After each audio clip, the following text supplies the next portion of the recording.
I watched through my frosted kitchen window as the HOA president loaded my government-issued snowblower into the back of her Mercedes SUV. And I knew this woman had just made the biggest mistake of her entitled life. My name is Xavier Thornton, and I work as a meteorologist for the National Weather Service out of their office in Grand Rapids, Michigan. The job comes with certain perks, including specialized equipment that technically belongs to the federal government. That snowblower sitting in my driveway was one of those pieces of equipment, marked with federal property tags and everything. I had it at home because part of my job involved maintaining accurate snow depth measurements around my residential area, which meant I needed to keep pathways clear for precise gauge readings. The paperwork was filed, approved, and completely legitimate. But apparently, Carol Kinsley, president of the Meadowbrook Hills HOA, didn't care about any of that. I had moved into this neighborhood 6 months ago, drawn by the reasonable housing prices and the promise of a quiet suburban life. The house was a modest 2-story colonial with a decent yard, and the neighborhood seemed nice enough during my initial visits. What I didn't realize was that Carol ran this HOA like her own personal fiefdom, and she had been looking for reasons to harass me since the day I moved in. It started small. A notice about my trash cans being visible from the street for more than 12 hours after pickup. A complaint that my car was parked facing the wrong direction one evening. A citation because my front door wreath extended 2 inches beyond the approved decorative item dimensions.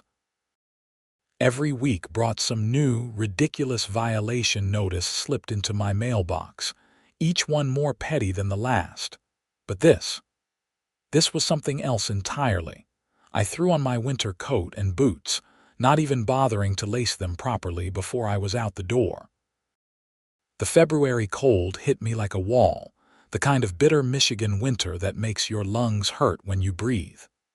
My breath came out in huge white clouds as I jogged across my front lawn toward where Carol was securing the snowblower with bungee cords. "What the hell do you think you're doing?" I called out, my voice carrying across the quiet morning air. Carol turned to face me, and I saw that familiar expression on her face. The one that said she was absolutely convinced she was right, and I was just another problematic resident who needed to be put in his place. She was in her late 40s, always dressed like she was about to attend a country club luncheon, even when it was barely 7 in the morning. Today, she wore a cream-colored parka that probably cost more than my monthly mortgage payment, with her blonde hair styled in that aggressive bob cut that somehow perfectly matched her personality. "I am confiscating unauthorized commercial equipment from HOA property," she said, her voice dripping with condescension. "Your driveway and front yard are part of the community aesthetic, and this industrial eyesore has been sitting here for 3 days in violation of Section 7, Paragraph 3 of the HOA bylaws." I stopped a few feet from her, trying to keep my temper in check. "Carol, that's federal property. You can't just take it." She laughed, actually laughed, like I had just told her the funniest joke she'd ever heard. "Federal property? Oh, that's rich, Xavier. What's next? Are you going to tell me your garden hose is NASA equipment? I'm serious." "That snowblower is assigned to me by the National Weather Service for official use. There are property tags on it. It's documented. You need to put it back right now." Carol's eyes narrowed. "I've heard every excuse in the book from residents trying to skirt HOA rules. You don't get to store commercial equipment in a residential neighborhood just because you made up some story about working for the Weather Service. For all I know, you run a snow removal business on the side and are using our community to store your equipment. I've shown you my credentials before. I work for the NWS. This is legitimate government equipment."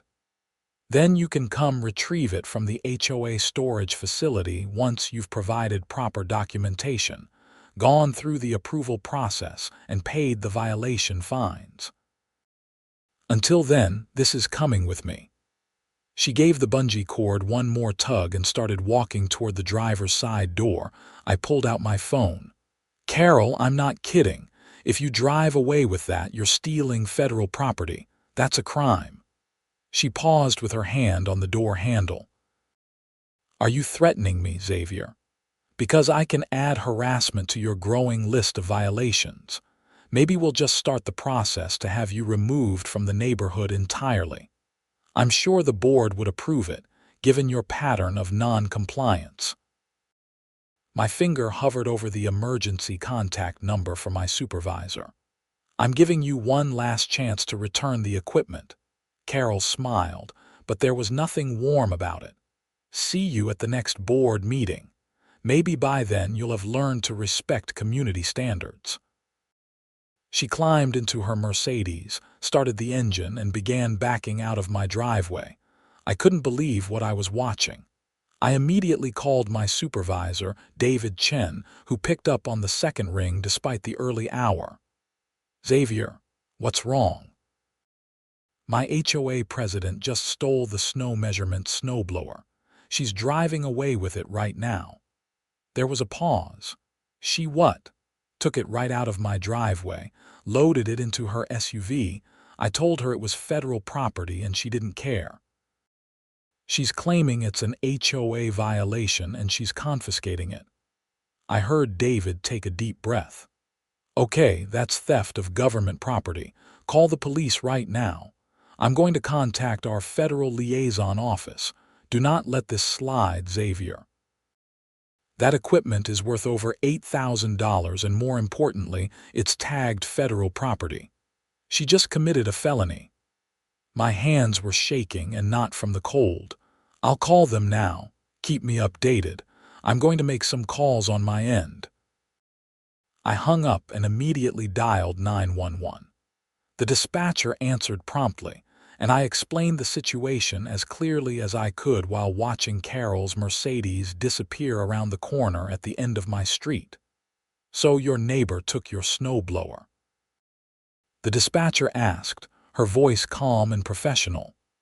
"My HOA president took my government-issued snowblower. It's federal property assigned to me by the National Weather Service. It has property tags, serial numbers, everything. I warned her before she drove off, but she didn't care." "And you work for the National Weather Service?" "Yes, I'm a meteorologist. The equipment is part of my job responsibilities. I have all the documentation." "Okay, sir. I'm sending officers to your location now. Can you provide the vehicle description and direction of travel?" I gave her all the details, including Carol's address since I knew exactly where she was headed. The HOA storage facility was actually just her oversized garage that she used to store everything she confiscated from residents over the years. I had heard stories from other neighbors about items disappearing into that garage, never to be seen again. 2 police cruisers arrived at my house within 15 minutes. Officers Martinez and Phillips introduced themselves, both looking skeptical as I explained the situation again. I could see it in their eyes. This sounded like a neighborhood dispute, something they probably had to deal with regularly. Petty arguments between neighbors over property lines and noise complaints. But then I showed them my federal ID, my employment documentation, and the assignment papers for the snowblower. Officer Martinez's expression changed as he read through the documents. "This is legitimate federal property," he said to his partner. "The serial number matches what's listed here." Officer Phillips nodded slowly. "We need to contact the Federal Liaison Office. This is beyond a simple theft if it's government property." "My supervisor is already making those calls," I said. "He's the one who told me to report it immediately." Officer Martinez got on his radio while Officer Phillips asked me more questions about Carol. How long had I known her? Had she made threats before? Was there a pattern of behavior? I told them everything. The constant violation notices, the unreasonable fines, the harassment over minor issues that no reasonable person would care about. I pulled up my email on my phone and showed them the dozens of messages from Carol and the HOA board, each one more ridiculous than the last. Does she have a history of confiscating property from residents? Officer Phillips asked. According to other neighbors, yes. She's taken everything from garden decorations to basketball hoops. She stores it all in her garage and makes people jump through hoops to get their stuff back. Sometimes they just give up because it's not worth the hassle. Officer Martinez returned from his cruiser. Federal office is sending someone. They want us to proceed with attempting to recover the property. If she refuses to return it, we have authority to arrest for theft of government property. We all climbed into the police cruisers and drove to Carol's house, which was only 6 blocks away but in the most expensive part of the neighborhood. Her house was a massive colonial with perfect landscaping, even in winter. Every shrub was trimmed to identical dimensions, every pathway perfectly cleared of snow. It looked like a magazine cover, cold and sterile. I rode with Officer Martinez, my stomach churning with anxiety. Part of me still couldn't believe this was happening. Carol had always been annoying, but I never thought she'd actually commit a crime. Especially not one this serious. We parked in her driveway behind her Mercedes. Through the garage window, I could see my snowblower sitting right inside, still strapped down with her bungee cords. Officer Martinez rang the doorbell. We waited in the cold, our breath creating clouds of vapor in the morning air. After a long minute, Carol opened the door, and her face went from confused to angry in record time when she saw me standing behind the officers. "Can I help you, officers?" she asked, her voice sugary sweet. "Madam, I'm Officer Martinez and this is Officer Phillips. We're here about a stolen snowblower. Mr. Thornton here reports that you took it from his property without permission." Carol's expression hardened. "That is HOA business, officer. This is a community matter, not a police matter. Mr. Thornton was in violation of neighborhood bylaws, and I confiscated equipment that was creating an aesthetic disturbance. Madam, the snowblower in question is federal property assigned to Mr. Thornton by the National Weather Service. Do you still have it in your possession?" For the first time, I saw a flicker of uncertainty cross Carol's face. "Federal property? That's absurd. It's just a snowblower." Officer Phillips spoke up. "It's a specialized piece of equipment worth over $8,000, and it's marked as property of the United States government. Mr. Thornton has provided documentation proving his authorized possession of the equipment. We need you to return it immediately." Carol's face flushed red. "This is ridiculous. He's been storing commercial equipment in a residential neighborhood. The HOA has rules. We have standards. I was well within my rights as HOA president to remove property that violates our community agreements." "Madam, you don't have the right to take federal property regardless of HOA rules," Officer Martinez said, his voice firm but professional. "We can see the snowblower in your garage through the window. We need you to return it to Mr. Thornton right now." "I will do no such thing. This is harassment. I'm calling my lawyer." Officer Phillips stepped forward. "Madam, if you refuse to return the property, we'll have no choice but to place you under arrest for theft of government property. This is a federal offense." Carol's eyes went wide. "Arrest? You can't be serious." "I'm the HOA president. I was enforcing community rules. This is a simple misunderstanding." "There's no misunderstanding," I said, unable to keep quiet any longer. "I told you it was federal property. I warned you before you drove off. You chose to take it anyway." "You," Carol pointed at me, her finger shaking with rage, have been a problem since the day you moved in. You don't respect the community. You don't follow the rules. You think you're above the HOA just because you have some government job. Madam, we need an answer, Officer Martinez said. Will you return the property, or are we making an arrest? Carol crossed her arms. I want to speak to my lawyer first. I'm not doing anything until I've received legal counsel. You can't force me to give up property that was legally confiscated under HOA authority. Officer Martinez and Phillips exchanged a look. Madam, turn around and place your hands behind your back. You're under arrest for theft of government property. The color drained from Carol's face. What? No, you can't. This is insane. I'm the HOA president. I was doing my job. You were committing a federal crime, Officer Phillips said, pulling out his handcuffs. You have the right to remain silent. Anything you say can and will be used against you in a court of law. Carol started backing away from the door. This is not happening. You're making a huge mistake. Do you know who I am? Do you know what kind of connections I have in this town? But Officer Martinez was already inside, gently but firmly turning Carol around and cuffing her hands behind her back. She was sputtering, her face bright red, threatening lawsuits and consequences, and saying this would all be cleared up as soon as her lawyer got involved.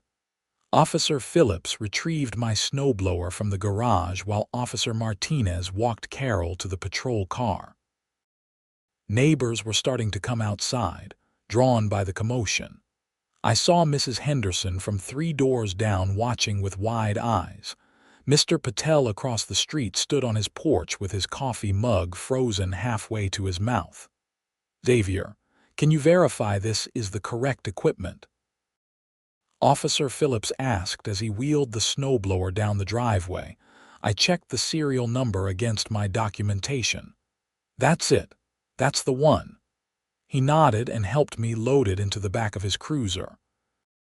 We'll transport this back to your residence, and then you'll need to come down to the station to give a formal statement. Carol was screaming from the back of the other patrol car. This is insane. I was enforcing HOA rules. You're all going to regret this when my lawyer tears you apart.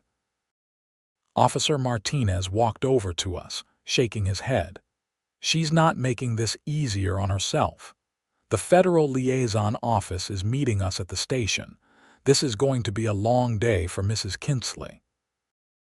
We caravanned back to my house, where Officer Phillips helped me unload the snowblower and secure it in my garage this time. Other neighbors were outside now, and I could see phone cameras pointed in our direction. The neighborhood gossip mill was going to be working overtime. Mr. Thornton, can you come down to the station in about an hour to give your statement? Officer Martinez asked. Absolutely. Thank you for taking this seriously. Theft of government property is serious business. She's looking at potential federal charges, significant fines, and possible jail time. And that's before we even get into any other items she might have illegally confiscated from other residents. That thought hadn't occurred to me. You think there might be other stolen property in her garage? We'll be getting a warrant to search the premises. If what you say is true about her taking things from other neighbors, there could be quite a bit of evidence in there. After the officers left, I went inside and made myself coffee with shaking hands. My phone was already blowing up with text messages from neighbors asking what had happened. Word traveled fast in Meadowbrook Hills, apparently.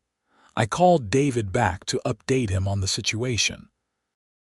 He was pleased that the police had taken it seriously and asked me to forward all the documentation to the federal office that would be handling the case. This is going to be a nightmare for her, David said. Theft of government property is no joke.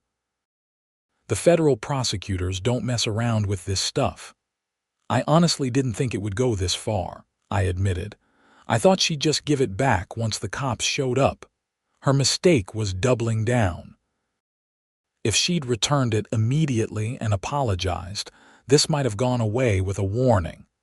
But she refused and tried to assert authority she didn't have. That's what's going to bury her. An hour later, I was at the Grand Rapids Police Department giving my formal statement to a detective named Sarah Williams. She was thorough, asking me to recount everything multiple times, taking detailed notes about Carol's pattern of behavior and the specific warnings I'd given her before she drove off with the snowblower. "We've contacted the federal prosecutor's office," Detective Williams said. "They're very interested in this case. Apparently, there's been a pattern of HOA officers thinking they have more authority than they actually do, and they want to make an example of cases where property rights are violated. What's going to happen to Carol? That depends on a lot of factors. If she cooperates, returns any other property she's taken, and pleads guilty, she might get off with probation and fines. If she fights it, and we find evidence of a pattern of theft, she could be looking at real jail time. Federal property theft can carry up to 10 years, though she likely won't get anywhere near that for a first offense." "There's something else," I said. "Other neighbors have told me she's taken their property too. Garden decorations, sports equipment, that kind of thing. She stores it in her garage and makes people pay fines to get their stuff back. I don't know if that's relevant." Detective Williams leaned forward, very interested. "That's very relevant. If she's been running an extortion scheme through HOA authority, that's additional charges. Do you have names of neighbors who might be willing to make statements?" I gave her the names of 3 neighbors I knew had complained about Carol's confiscation tactics. She wrote them all down and thanked me for my cooperation. As I was leaving the station, I ran into a man in a dark suit who introduced himself as Special Agent Frank Morrison from the federal prosecutor's office. "Mr. Thornton, I wanted to thank you for reporting this incident. Too many people let these things slide because they don't want to make waves in their neighborhood." "I didn't really have a choice," I said. "That equipment is essential for my job and she had no right to take it." "Exactly right." And her refusal to return it when confronted by law enforcement shows a concerning level of entitlement and disregard for the law. We're going to pursue this case aggressively. People need to understand that HOA authority has limits, and one of those limits is you can't steal federal property. Over the next few days, the story exploded throughout Meadowbrook Hills. The HOA board held an emergency meeting and suspended Carol from her position as president pending the outcome of the criminal case. Her husband, a quiet accountant named Dennis who I'd barely ever spoken to, looked like he'd aged 10 years in 48 hours. The warrant search of Carol's garage turned up property belonging to 17 different residents. Basketball hoops, garden gnomes, inflatable Christmas decorations, a kid's electric car, 2 bicycles, and even a bird bath that Mrs. Henderson had been searching for since last summer.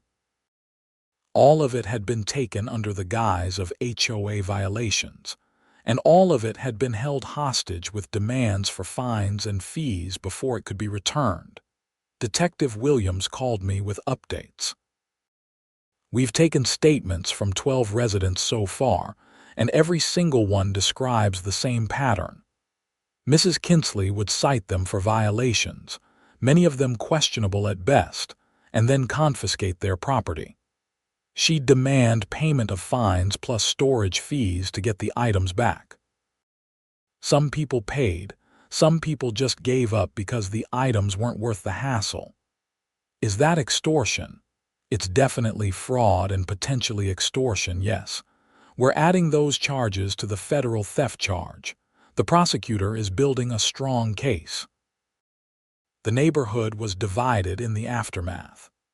Some people, particularly Carol's friends on the HOA board, insisted this was all blown out of proportion, and that she'd been trying to maintain community standards. But the majority of residents were quietly pleased to see her taken down a notch. I heard stories I'd never known about, tales of Carol's tyranny over the past 5 years she'd been HOA president. Mr. Patel told me about how she tried to fine him for having ethnically inappropriate decorations during Diwali. Mrs. Henderson described being cited for her rose bushes being the wrong shade of pink. A young couple at the end of my street had been threatened with foreclosure proceedings because their lawn had clover mixed in with the grass. 3 weeks after the arrest, Carol's lawyer reached out to the prosecutor's office with a plea deal offer. She would plead guilty to 1 count of theft of government property, resign from the HOA board, and pay restitution to all affected residents. In exchange, the federal prosecutors would recommend probation instead of jail time. Special Agent Morrison called me to get my input. It's not a bad deal from a practical standpoint. She'll have a federal conviction on her record, which is serious. She'll have to pay back the value of the snowblower even though you got it back, plus fines. And she's agreed to return all confiscated property and reimburse anyone who paid her bogus fees. But she won't serve jail time unless she violates probation. What do you think I should do? That's up to you. You're the victim here. If you want to push for a trial and maximum sentencing, we'll support that. But trials are time-consuming and stressful, and there's always a chance something unexpected happens. This plea deal guarantees she faces consequences and makes everyone whole financially. I thought about it for a long time. Part of me wanted to see Carol face the maximum penalties for her arrogance and her crimes. But another part of me just wanted this to be over so I could get back to my normal life.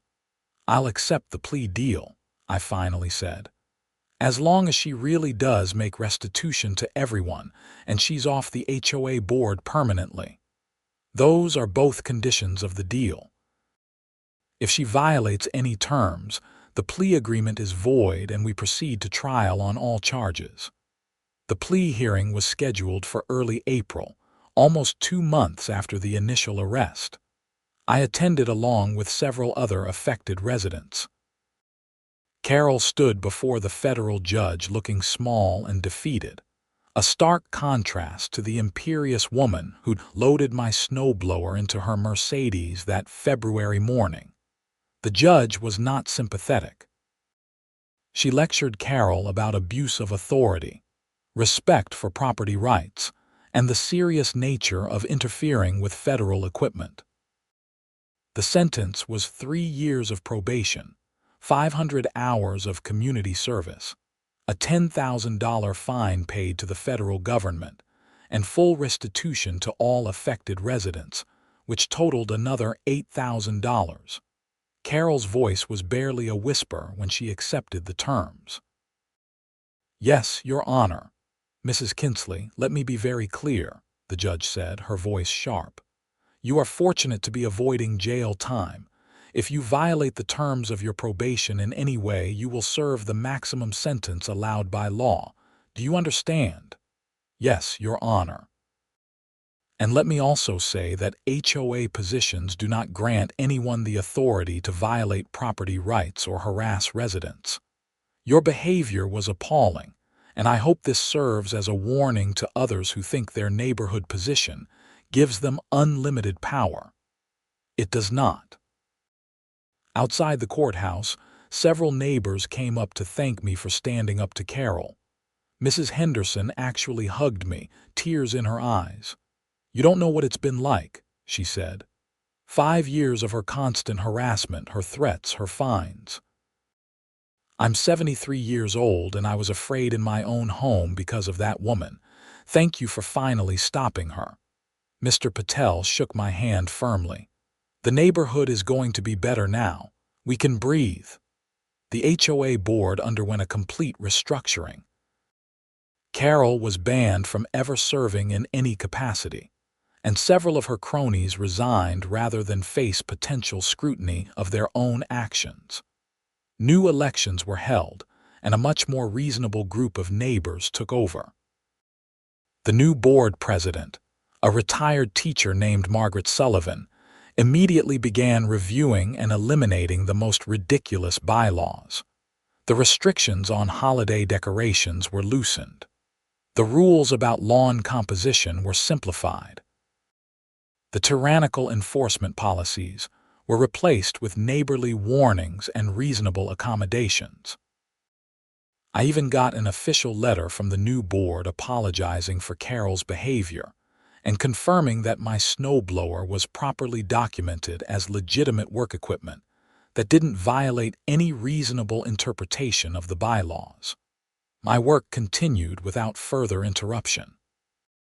The snowblower sat in my garage, now secured with a better lock just in case, and I used it regularly for my weather measurements throughout the rest of that winter and into the following years. Every time I fired it up, I thought about that crazy morning and how close Carol came to really ruining her own life over petty neighborhood politics. David, my supervisor, made the incident a training case study for other NWS employees who had equipment at home. Always document everything, keep copies of all authorizations, and never assume people will be reasonable when it comes to HOA disputes, he told them. The story spread beyond Meadowbrook Hills. Local news picked it up, then regional news, and eventually it made the rounds on social media. I gave one interview to a local reporter, explaining what had happened and emphasizing that HOA boards needed to respect property rights and legal authority. The story became a cautionary tale about HOA overreach, with Carol becoming an infamous example of what not to do. Carol herself became a pariah in the neighborhood. She and Dennis kept to themselves, and I heard through the grapevine that they were considering moving. Her probation officer made regular visits, and she was often seen doing her court-ordered community service at the local food bank, wearing a reflective vest and looking miserable. I never spoke to her again after the plea hearing. There was nothing to say. She'd made her choices, and she was living with the consequences. The following winter, when the first big snowstorm hit Grand Rapids, I was out in my driveway using the snowblower to clear paths for my weather measurements. Several neighbors stopped by to chat, and we laughed about how much more peaceful the neighborhood was without Carol's constant harassment. "Best thing that ever happened to this community," Mr. Patel said, watching the snow fly from my machine. Well, not best for Carol, I suppose, but best for the rest of us. I had to agree. The neighborhood felt different now, lighter somehow. People were friendlier, more willing to help each other out. The climate of fear Carol had created was gone, replaced by an actual sense of community. Margaret, the new HOA president, implemented regular coffee meetings where residents could voice concerns and suggest improvements. The board became transparent, posting all decisions and financial information online.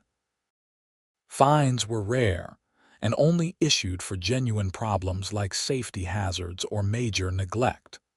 It was how an HOA was supposed to work, helping maintain the neighborhood without becoming a dictatorship. My own life settled into a comfortable routine. Work was going well, my measurements were accurate and timely, and I was actually enjoying living in Meadowbrook Hills now that Carol wasn't making every day a battle. I even started dating someone I met at a neighborhood barbecue that summer, something I never would have felt comfortable doing when Carol was around, always watching and judging. The federal case became a precedent that other prosecutors cited when dealing with HOA overreach cases. Special Agent Morrison told me that several similar cases had been pursued more aggressively because of the strong stance taken in Carol's case. The message was getting out that HOA authority had limits and consequences for crossing them were real. One afternoon, about a year after the initial incident, I was checking my mail when I saw Dennis, Carol's husband, outside their house. He looked over at me, and for a moment I thought he might just go inside. But instead he walked over, his expression weary but not hostile. "Xavier," he said. "I wanted to apologize for everything that happened. What Carol did was wrong. I told her so at the time, but she wouldn't listen. She never listened. I wasn't sure what to say. I appreciate that, Dennis. I'm sorry it ended the way it did." He shook his head. "Don't be. She needed to face consequences. She'd been getting worse for years, more controlling, more convinced she was always right. This neighborhood position went to her head. I thought maybe the arrest would wake her up, but honestly, I think she's still mad at you instead of taking responsibility." "How are you holding up?" "We're getting divorced," he said simply. "I can't do it anymore. The legal fees, the embarrassment, but more than that, I just can't be with someone who refuses to see reality. She still thinks she was right, that she was just doing her job. She's learned nothing." "I'm sorry to hear that. Don't be, it's for the best. I'm moving out next month, getting a place in Kentwood. Fresh start, you know." He managed a small smile. "Good luck with everything, Xavier, and thanks for standing up to her. Someone needed to." He walked back to his house, and I watched him go, feeling a strange mix of sympathy and relief. Carol had destroyed so much over a stupid snowblower, and her refusal to admit she was wrong. Her position, her reputation, her marriage, all of it gone because she couldn't let go of her need for control. The Meadowbrook Hills neighborhood continued to improve under new leadership. Property values actually increased once word got out that the tyrannical HOA president was gone. New families moved in, drawn by the reasonable rules and friendly atmosphere. The neighborhood association began organizing actual community events instead of just enforcement actions. Block parties, holiday celebrations, kids' activities, all the things that make a neighborhood feel like home. I continued my work with the National Weather Service, my equipment secure and properly documented. The measurements I took contributed to regional weather models and helped improve forecast accuracy for the Grand Rapids area. It was good work, important work, and I was glad I hadn't let Carol's harassment drive me away. Sometimes on quiet winter mornings, when I was out early clearing snow for my measurements, I would think about that February day when everything exploded. How such a simple thing, a snowblower in a driveway, had escalated into federal charges and a woman's complete downfall. It could have been avoided so easily. If Carol had just listened, if she'd respected boundaries, if she'd treated residents like people instead of subjects to be controlled. But she hadn't, and the consequences were severe and permanent. Her federal conviction would follow her forever. Any background check would show what she'd done.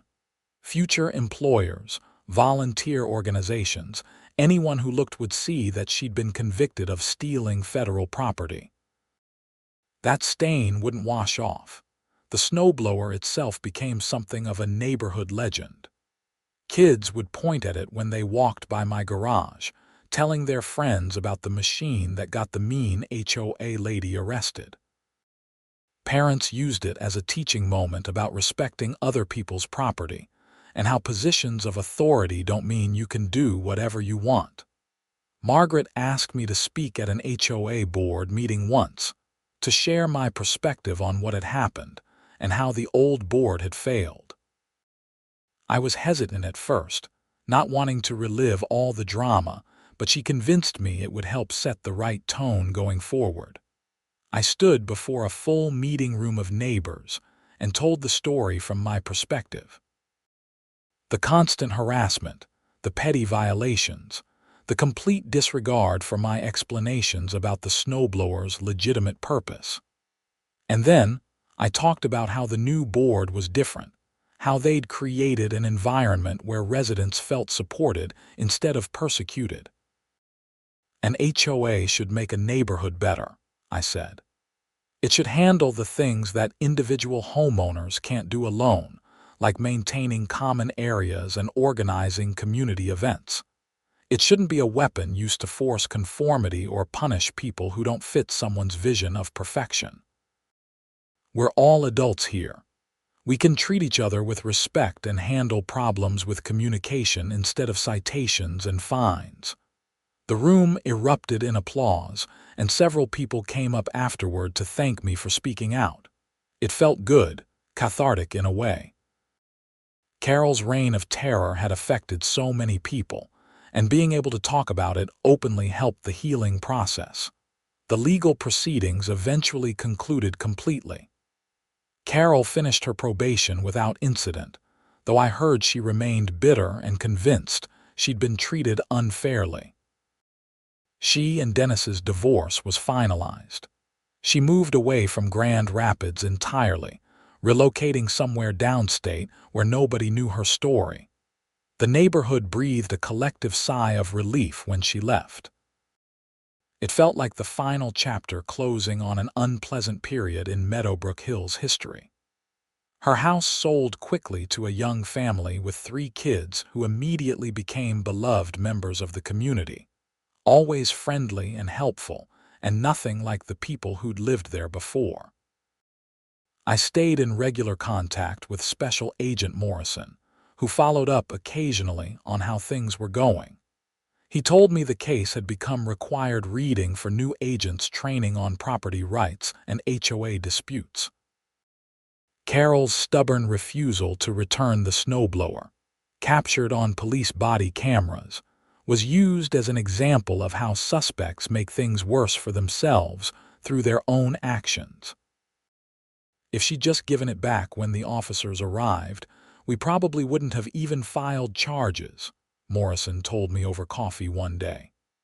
The theft was bad enough, but the defiance and the attempts to assert authority she didn't have, that's what really sealed her fate.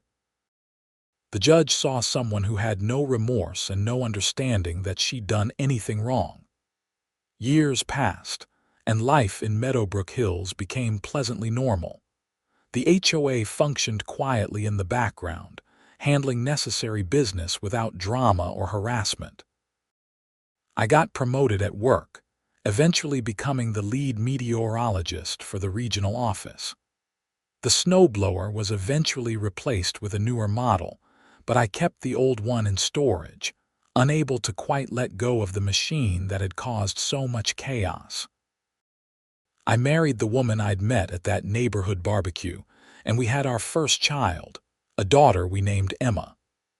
When we brought her home from the hospital, neighbors lined the street with welcome signs and balloons.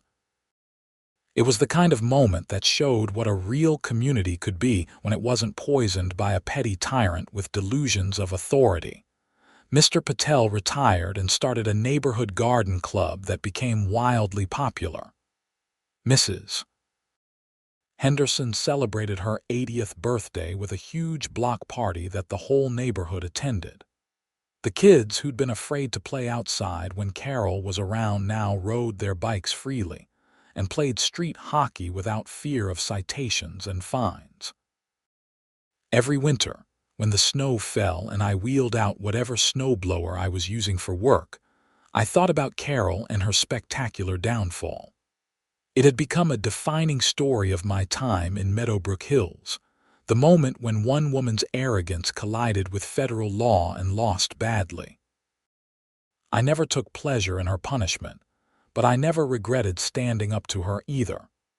What she did was wrong, and the fact that she refused to acknowledge that even when confronted by police showed exactly why she needed to face consequences. Some people never learn that authority comes with responsibility and limits, and that other people have rights that must be respected. The story eventually faded from daily conversation, becoming one of those neighborhood legends that gets told to new residents as a cautionary tale and a point of pride. "That's Xavier," people would say. "He's the one who stood up to Carol Kinsley when she was running the HOA like a dictator. Got her arrested for stealing his snowblower. Changed the whole neighborhood." It was strange being known for that, being the guy who took down the tyrannical HOA president. I hadn't set out to be a neighborhood hero.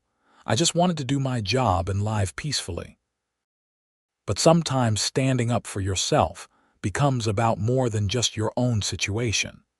It becomes about setting boundaries and showing others that they don't have to accept abuse from people in positions of authority.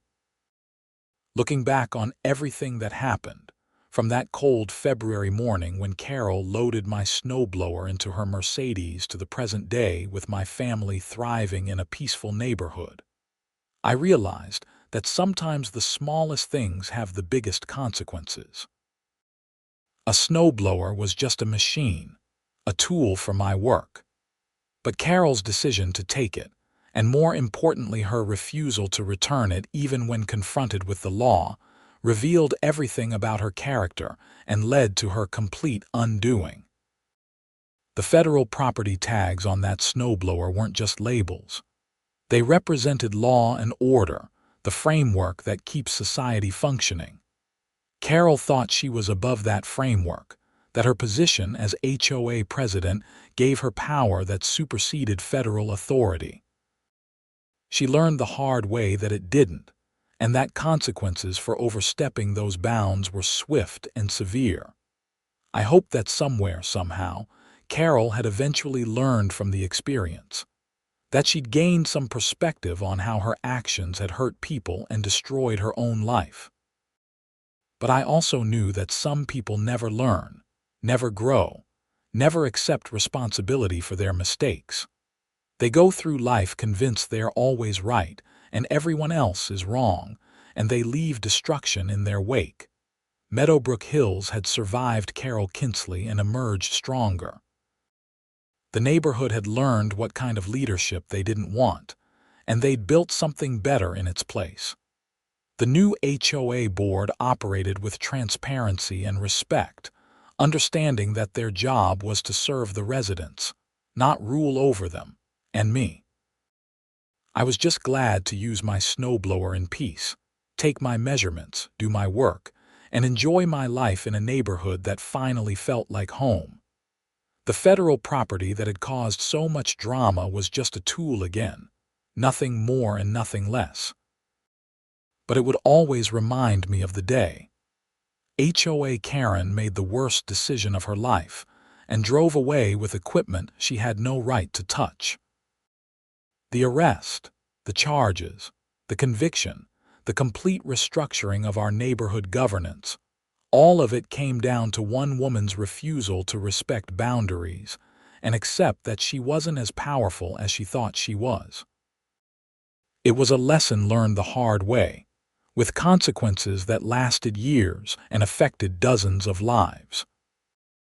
But in the end, justice was served, the neighborhood was better for it, and my snowblower was safely locked in my garage where it belonged, ready to help me do the work that served our community in legitimate, meaningful ways.